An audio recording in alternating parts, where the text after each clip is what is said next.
Kamusta po? Welcome po ulit dito sa reading ninyo. For lahat ng Aquarius ito, anumang placement nyo, Sun, Moon, Rising Man, or even Cross Watchers, welcome din po kayo. May 24 to 31. Yan. Pero kahit kailan man po makarating sa inyo, regardless naman sa date posted and title, lahat man po kasi ng readings ko rito ay timeless. Importante kung nakarating sa inyo at kung nakaka-resonate pa rin kayo. Okay. Meron kang staff, handshake, purse. Wow, success!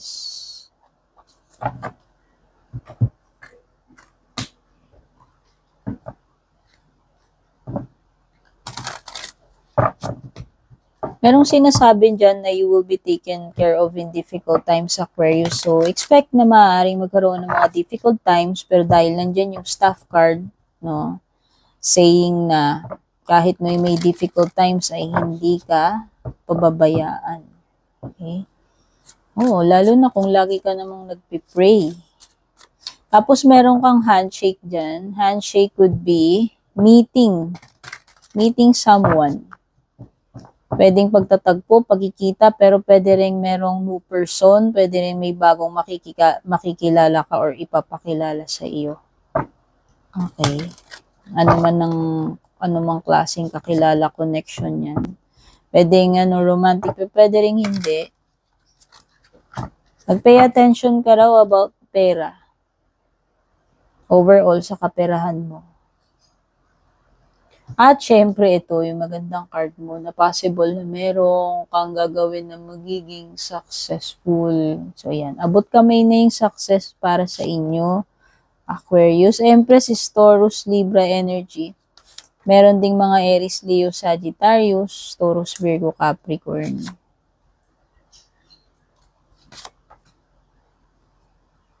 Or Gemini, Libra, Aquarius.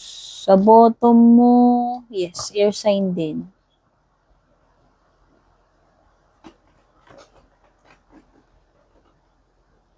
By the way, maraming salamat po doon sa lahat ng nakapag-subscribe na. Thank you rin doon sa mga abangers, pumabalik-balik, laging nagsusubaybay sa mga readings ko, pati na rin po doon sa mga generous na nagpapadala ng stars, nagla-like, nagko-comment, nag-share. At kung gusto niyo po ng private reading ko, kung sa YT ka nanonood, lagi naman pong nakasulat dyan sa ibaba, no? Makikita niyo dyan yung link. Tap nyo yan, mapupunta kayo sa Nag-iisa at official FB page ko. Nag-iisa lamang po yung purple team na may check sa dulo. Pag walang check, yun po yung mga fake imposter na gumagaya sa akin. No? Ang gawain ng mga fake, i-add friend kayo, may message kayo. Kaya pag may nag-message, nag-add friend, matik, hindi po ako yun. Kahit saang platform pa yan. Okay? Kaya kung gusto nyo private reading sa akin, kayo mismo ang mag-PM. So, Empress reversed. Pwedeng ito ikawalan ng self-care, Aquarius, kung napapabayaan mo na yung sarili mo or kung meron ka mang something na maaaring mapabayaan mo. Kulang sa care, kulang sa attention, pwedeng ganun. So, this is a reminder, kung halimbawang sa sarili mo yan, na wag mong kalimutan na asikasuhin din naman yung sarili mo. Huwag mo rin kalimutang alagaan din yung sarili mo. Okay? So, meron ditong something na kulang sa follow-up, kulang sa nurturing para magkaroon ng magandang yield or bunga. So, it could be na maaaring doon sa mga bagay na ine-expect mo na supposed to be, dapat magkakaroon na ng result or bunga, pwedeng hindi pa yan, alam mo yun, pwedeng hindi pa hinog, alam mo yun. Pwedeng hindi mo pa ma-receive ito. Pwedeng hindi pa masimulan. Yan, meron kasing something like giving birth. Kaya lang parang something na madidelay din when it comes dun sa ine-expect mo na dapat magkakabunga na or magkakaresulta na eh. Okay. If this is a place Or if this is a relationship or situation, hindi yan nurturing yung environment na yan, yung place na yan sa'yo. Kumbaga, pwedeng hindi supportive yung energy ng mga tao sa paligid mo, or pwedeng hindi, kumbaga, yan yung place na pwedeng hindi ka mag-grow dyan. Oo. So, pagdating sa iyong challenge naman na maaari mong ma-encounter, sabi nga dun may mga anong sinabi? Difficult times, yes. O, nakikita ko maaari kang mahirapan, yun yung challenge mo dito.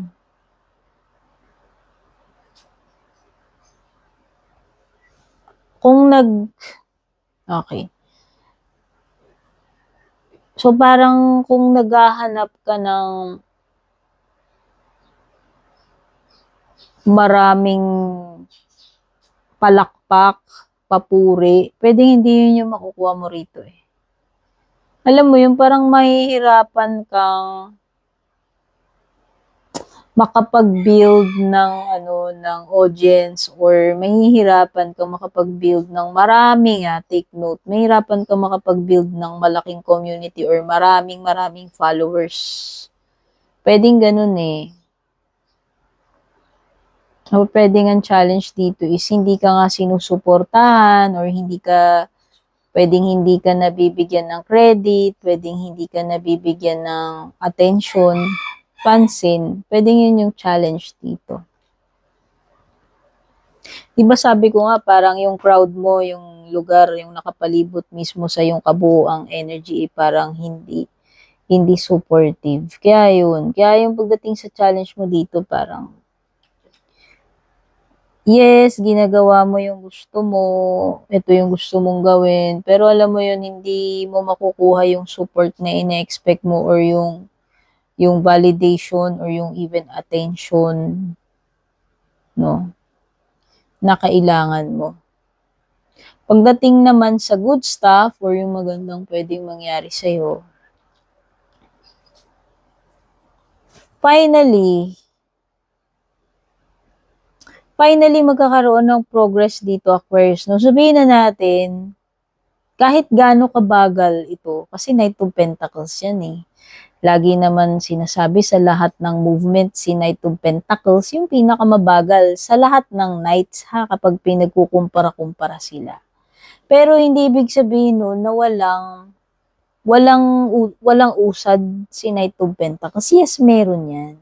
So, sa good stuff dito, maaaring hindi mo ramdam, maaaring hindi mo nakikita pa, pero ang ibig sabihin nito, gumagalaw na yan. Meron na yung progress. Kailangan mo lang talagang maging persistent. Kaya nga sabi ko nga dito pwedeng hindi pa ganun karami yung followers mo, pwedeng wala pang nakaka-appreciate sa'yo, sumusuporta sa'yo. Pero alam mo yun, hindi ibig sabihin nun na hindi ka magsasucceed, kasi yung 6 of Wands mo, by the way, is victory yan eh. So, ito ganun din sa good stuff naman. Kahit hindi mo ramdam, kahit parang hindi mo nakikita, no, it's still doing progress. Kung ano man itong bagay na ito na ginagawa mo. Basta importante rito is yung commitment mo na na persistent ka, steady ka dyan. Okay? Andun pa rin, most likely. Andun talaga, ayan no, you see, naalala ko na nga yung success. Kasi alam mo, walang makapigil talaga sa success mo. Kahit dito sinasagabalan ka ng mga taong hindi nakakapansin sa'yo, nakaka-appreciate, wala ka masyadong audience, lumilitaw pa rin sa good stuff mo na magkakaroon ka pa rin ng progress dyan. At saka yan talaga yung success. Kaya sabi ko nga, huwag kang madi-discourage. Porque halimbawa, isa lang yung naniniwala sa'yo, or sa ngayon, walang nakakakilala sa'yo, walang naniniwala dyan sa ginagawa mo. Importante, naniniwala ka sa sarili mo, Aquarius. That's the most important thing. Other than yung approval ng iba, yung paniniwala ng iba, sa importante ikaw. Yung paniniwala mo sa sarili mo. Diba? Yun yung magdadala sa'yo to places. Yun yung magdadala sa'yo sa success. Okay? And fulfillment. Hindi naman yung kung gaano ka karaming audience eh. Okay? Parang sa friends lang din yun. Dami mga friend. Hindi naman quality. Di ba? Quality over quantity pa rin. Yun yung masasabi ko. So, pagdating naman sa pera or career, yun lang. Pagdating sa pera, career, I think hindi pa darating yung big break or opportunity na hinihintay mo. Siguro, ito particular kung gusto mong mag-expand, yan. Halimbawa, gusto mong umangat pa sa ngayon, ma-promote, or gusto mong makapag-abroad, or makapag-dagdag ng tindahan, makapag-expand ng business mo, sa tingin ko, hindi pa. Hindi pa ito yung tamang timing para dun. Okay? Lahat naman ng bagay may divine timing. Kaya huwag kayo kagad malulungkot, magagalit, mapufrustrate, madidiscourage kung hindi pa ito yung tamang timing. Di ba sabi nga nila, kapag may mga delay, it's God's protection. Di ba? So ano lang, have faith, tapos maging masigasig ka lang, no? Mag-pray ka lang, magsipag ka lang, ganun lang yun. Nakikita ko kasi dyan, baka kasi ma-disappoint ko. Okay, bakit ganun? No, hindi pa rin ako nag-grow, hindi pa rin ako umaangat, hindi pa rin ako mayaman. Hanggang ngayon, hindi pa lumalaki yung business ko. Kasi nga siguro, hindi pa ito yung timing para doon. Okay? Yun na naman yung nafe-feel ko doon. So, when it comes to love life, ow! When it comes to love life, Seven of Swords nga pala ito. Nako usually si Seven of Swords kasi maloko eh. Oo, pwedeng may mga kalokohan tinatago tong person mo. Hindi ko masabi hindi ko naman matik sasabihin na nag-cheat siya, pero alam mo yun, maloko ito eh. Ito yung mga tipo ng person na hindi sila aamin, hindi magpapahuli, alam mo yun, magaling lumusot, magaling mag-alibay, or magaling dumiskarte, o baka naman, whether ikaw yung didiskartehan niya o didiskartehan mo siya, kailangan mo talaga ng malupit na diskarte dito para mapansin ka or para maging kayo, alam mo yun, parang merong some kind dyan na diskarte. Pero pwede rin kasi na merong ginagawa something behind your back or pag-i-sneak, something na patago, palihim itong person na ito. No? Maybe this person is sneaking on you, spying on you, pwede rin naman, alam mo yun. Something na unexpected for you. Yes, dito nakikita ko with the Two of Swords is sa tingin ko bigla kang magkakaroon ng awareness or clarity. For some of you, hindi mo rin ina-expect na merong parang blockage or tinik na matatanggal dito. Something na sagabal. Hindi mo ina-expect yun. Oo. Yun yung mga nafe-feel ko dyan. Ngayon, punta na tayo sa no contact situation ninyo. So, para ito sa mga may ka-no contact. Ano yung maaaring laman ng isip niya, nararamdaman niya, or mga words gusto niya sabihin nung person na ka-no contact mo. I am becoming a better person. Wow. Mukhang natuto ng leksyon to. Mukhang nagpapakatino na. Mukhang nagkaroon na siya ng pagtanda, pagmamaturity, realization, or maaring na siya, nagbabagong buhay, tinatry niyang i-improve yung sarili niya. Pwedeng ganun.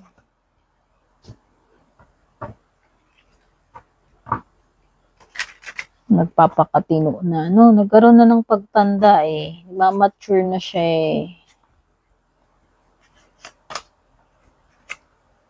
I would like to give this another chance. Ayan. Kung halimbawa bang magmamature kaya siya, ang thoughts niya kasi ganun ini-improve niya yung sarili niya, baka sakaling mabigyan pa kayo ulit ng another chance. Okay?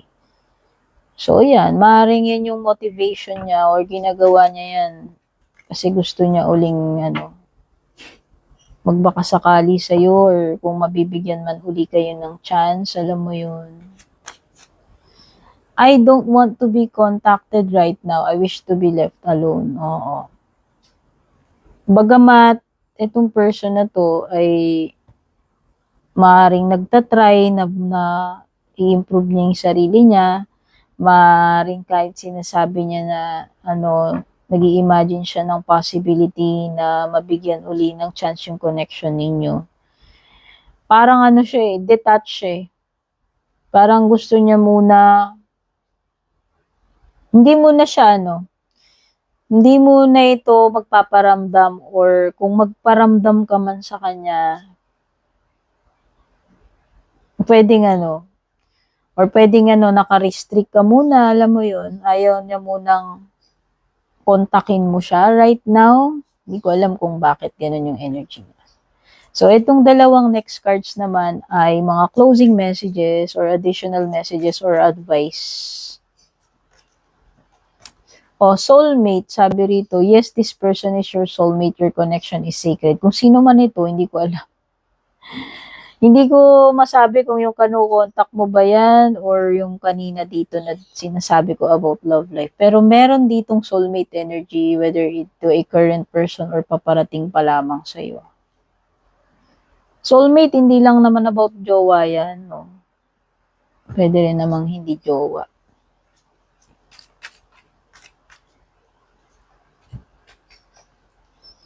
Your practicality is helping. Importante talaga yung maging practical nowadays kasi lalo na sobrang hirap na ng buhay, no? Lalong pa, kumbaga parang habang tumatagal, humihirap ng humihirap. So, ang importante ngayon ay pagiging practical. At kung nagiging practical ka na, Aquarius, yan ay nakakatulong dito sa situation mo. Kaya kung meron ka mang kakaharaping situation, importante dun, isipin mo, maging practical ka na lang kasi yun yung kailangan sa sitwasyon mo. Okay, thank you so much for watching. Kita-kits sa susunod. Babush!